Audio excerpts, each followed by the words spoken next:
You see, in the midst of the week, the two witnesses are in the street, in public. Who are they?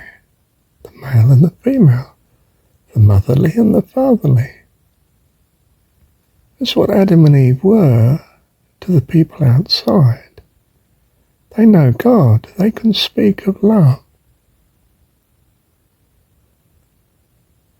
And of the person of God and loving God and communing with God.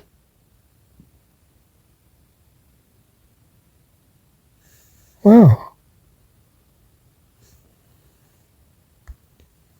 They're an imperfect form of the nature of God witnessing in the midst of the week when man is at a development in general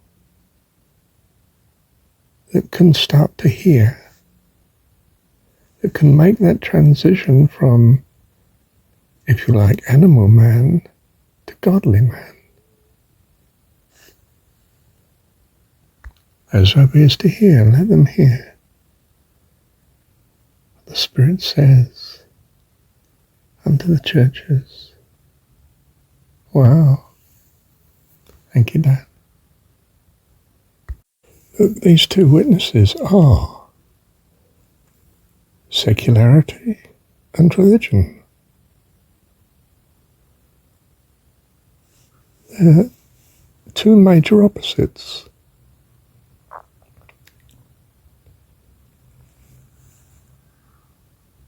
You can have the evolution philosophy. You get there in the end through chance, uncertainty, tremendous waste, cost, time, all sorts of dead ends. You get there in the end.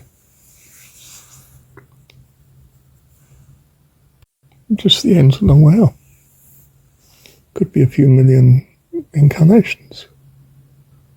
Could be a few billion if we're talking about shifting from matter to life eternal. But at any time you could switch to the other philosophy by trust. Not by knowing, not by experience, not by tedious learning.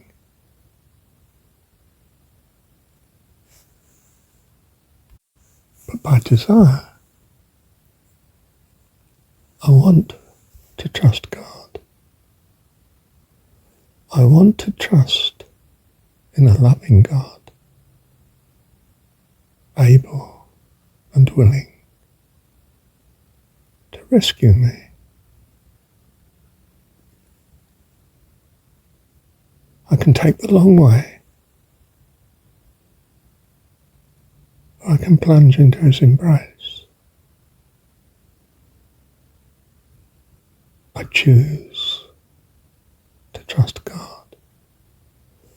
I want to trust God with my whole heart. Well, in that case, you do. There's no way you'd want to trust God except your heart trusts Him. Your imagination, your desire, your hope, your dream.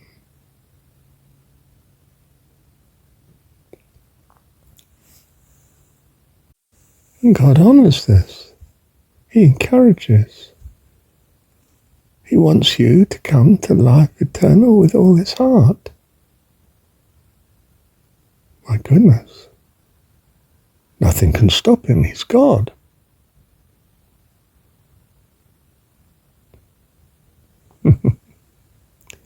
Love you, Dad. Love you, Dad. Love you, Dad. Thank you, Dad. Look, which is a way of saying those who have ears to hear, let them hear. She represents doubt. She's the theosophist of the two. the evolutionist. She has hope because she wants a family. But she doubts. But she looks to him as her rock. She doubts, so she doesn't look to God, but she looks to him. She's for God in him, in effect. She can trust in him. And he equally wants company, a family. To do that, he needs her.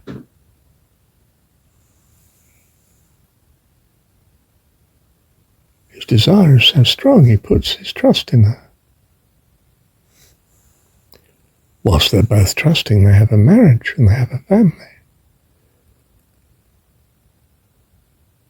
Look, it doesn't take a genius to tell you that if either of them stop trusting, this family's going to collapse.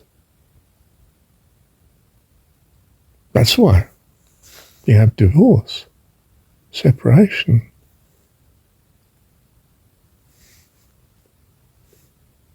And it's a hard time on both the husband and the wife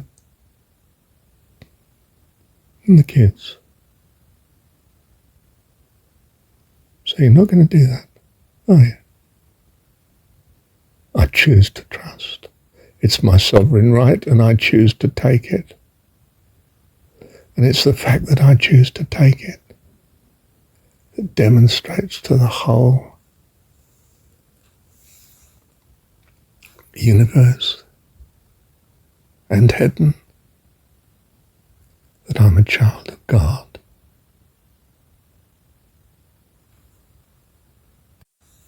Because I have the integrity of God in me.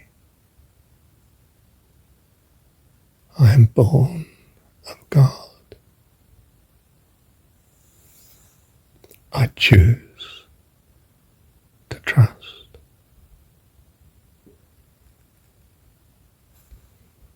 Whether inside the garden or outside the garden, that is what counts. In God's eyes, you're wonderful. Not because you've perhaps chosen this path yet, but because you can. And he determines that you will. They are my kids.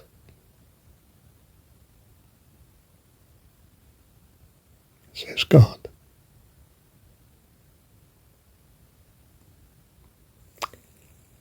You are my son, you are my child. I choose to love you, just as you choose to love me. Bless you.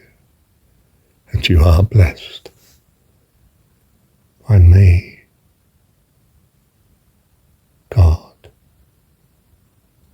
your God, loves you.